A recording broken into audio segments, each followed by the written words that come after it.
Bonjour et bienvenue à la ludothèque Être et jouer. Aujourd'hui je vous présente déjà tous mes meilleurs vœux pour cette année 2025 qui commence.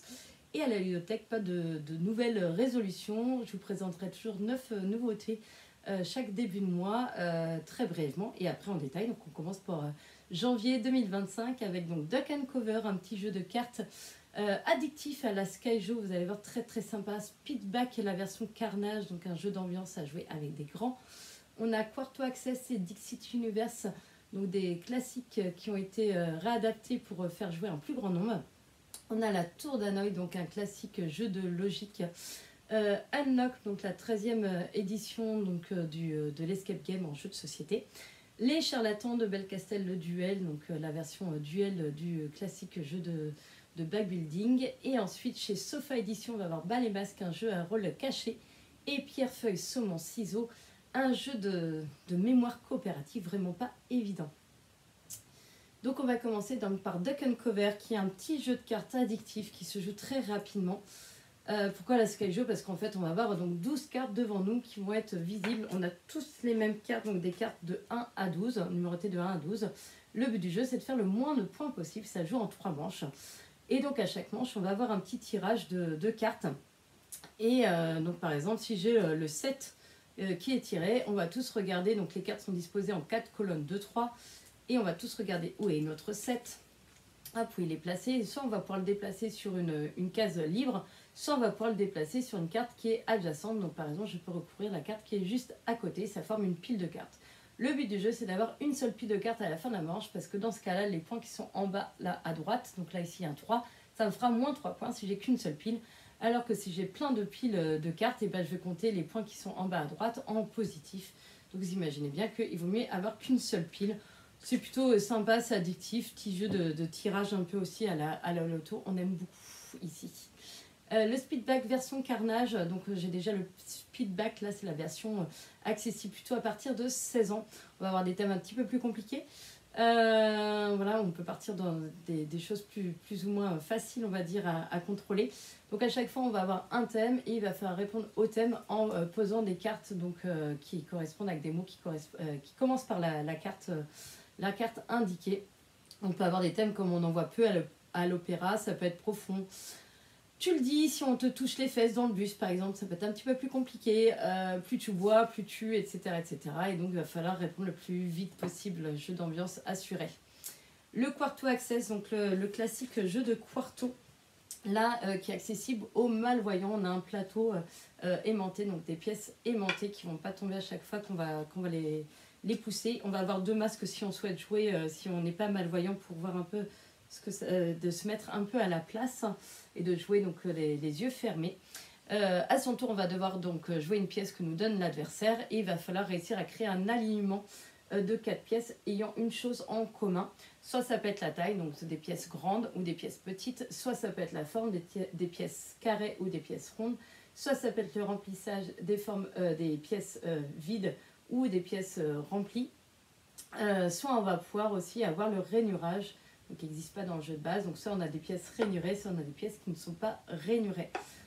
Donc un classique vraiment encore plus joli que le précédent, j'adore. Donc Dixit Universe, donc ça c'est pareil, ça va être le Dixit qui va être revisité pour permettre de faire jouer plus facilement les personnes. Moi je le trouve vraiment accessible, vraiment là pour tous. Les déficients intellectuels également, ça peut être plus facile, voilà. On va jouer donc avec un plateau de jeu comme ça, sur lequel on va disposer donc des cartes illustrations. L'illustration va être pareil que dans le Dixit de base, donc plein d'illustrations différentes, plus ou moins faciles, on va dire, à lire, à observer, à interpréter. Là, donc il y a 2 niveaux, les cartes vertes et les cartes bleues. Donc soit on va y jouer en compétition, on va avoir une carte, donc par exemple le mot chute, et on va tous voter en fait pour les cartes qui nous semblent le plus correspondre à la thématique. Donc, vous avez des petits numéros en haut des cartes. On va voter, on va espérer de faire le même vote que d'autres personnes pour gagner des points. Soit on va y jouer en coopération. Et dans ce cas-là, on va avoir des thèmes comme cela avec un petit symbole en dessous. Donc par exemple la colère, là il y a un petit triangle. Et on va voter pour les cartes en sachant que là, il y a une autocorrection parce qu'il y a des cartes avec les symboles qui sont indiqués en bas. Donc là, par exemple, j'ai aussi le petit triangle. Donc là, par exemple, on pourrait dire qu'il y a de la colère dans cette carte-là. Ça permet voilà, de pouvoir échanger, etc. Il est vraiment très, très sympa et beaucoup plus accessible que le jeu de base. On a donc la tour d'Hanoï. Donc la tour d'Hanoï, on est sur un jeu de logique. On va avoir, très joliment édité par Djeco. On va avoir une pyramide comme ça avec des disques, 6 disques, qu'il va falloir refaire sur une autre des tiges. Et pour ça, on va pouvoir déplacer les disques en respectant cette règle. Soit le disque doit aller sur une tige vide, soit il doit aller sur un disque de plus grande dimension. Voilà. Et donc pour ça, il faut réussir à reproduire la pyramide. Il n'y a qu'une seule solution possible. On a le Unlock, donc la 13e édition avec 3 nouvelles aventures, un escape game donc en jeu de société. Les charlatans de Belcastel, le duel. Donc pour ceux qui connaissent les charlatans de Belcastel, on va voir exactement la même chose. Donc on va avoir un petit sac dedans, on va piocher des petits jetons. Et les petits jetons, en fait, on va les placer sur notre fiole en sachant que soit ça va être des jetons claque-doigts et on va les placer en dessous. On va éviter d'aller jusqu'à l'explosion parce qu'on ne va pas avoir sinon tous les avantages à notre tour de jeu. Soit ça va être des jetons de couleur qu'on va piocher, qu'on va placer ici dans notre goulot. Et quand notre goulot est plein, on va pouvoir faire avancer le petit patient. Donc on va avoir un plateau comme ça avec des petits patients qui sont donc dans le parc là ici au milieu. Et il va falloir les déplacer. Vous voyez, il y a un côté jaune et un côté bleu, donc les deux joueurs.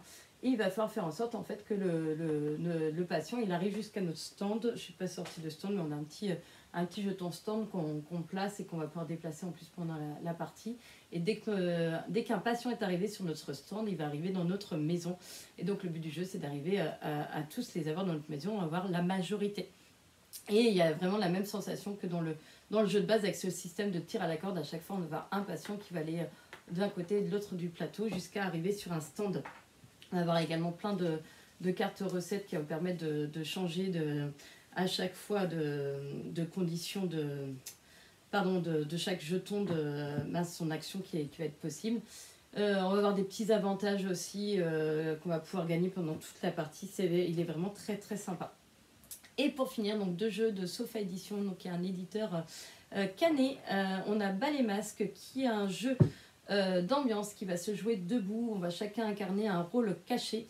Et le but, ça va être de récupérer donc les indices, donc les cartes de ce personnage-là, en allant discuter, échanger avec les autres. Donc on va échanger nos cartes avec d'autres joueurs pour essayer de récupérer donc les cartes de sa famille, on va dire, tout en ne se faisant pas dévoiler, donc de ne pas dévoiler notre rôle, et d'essayer de trouver aussi qui est qui par rapport à ce que demande chaque joueur. C'est plutôt sympa, en plus il y a plein de petites cartes qu'on va rajouter qui vont permettre d'avoir des règles de jeu différentes à chaque partie. Donc voilà, c'est plutôt jeu d'ambiance, on va échanger, etc. Plutôt très sympa. Et pierre, feuille, saumon, ciseaux. Là, un jeu pas du tout évident où vous allez vous dire que vous n'avez pas du tout à avoir de mémoire. Donc c'est un jeu coopératif de mémoire. On va chacun en fait avoir une carte avec 4 mots d'indiqués dessus. Vous voyez, il y a 3 mots qui sont indiqués de la même façon, donc c'est des mots de la même famille, et une carte, un mot intrus sur chaque carte. Donc là, par exemple, je vais lire celle-ci. Il y a aiguille, encre, peau, tournevis. Donc vous vous rendez compte que tournevis c'est un mot intrus et que la famille ça doit être le mot tatouage. Et en fait, on va tous à tour de rôle donner un seul mot. Donc on va donner les 4 mots comme ça à tour de rôle. Et une fois que tout le monde a donné ces mots, il va falloir en fait trouver, on va avoir une carte, une question. Donc par exemple, quel est le mot intrus de, et on va avoir donc le personnage, on va indiquer le nom du personnage, et la personne qui incarne ce personnage-là va falloir retrouver quel était son mot intrus. On va essayer de se rappeler de tout ce qu'il a dit, et essayer de retrouver. C'est vraiment pas facile et c'est intéressant, et pareil, il y a des missions qui permettent d'évoluer dans le jeu. Voilà pour les nouveautés de janvier 2025. À bientôt!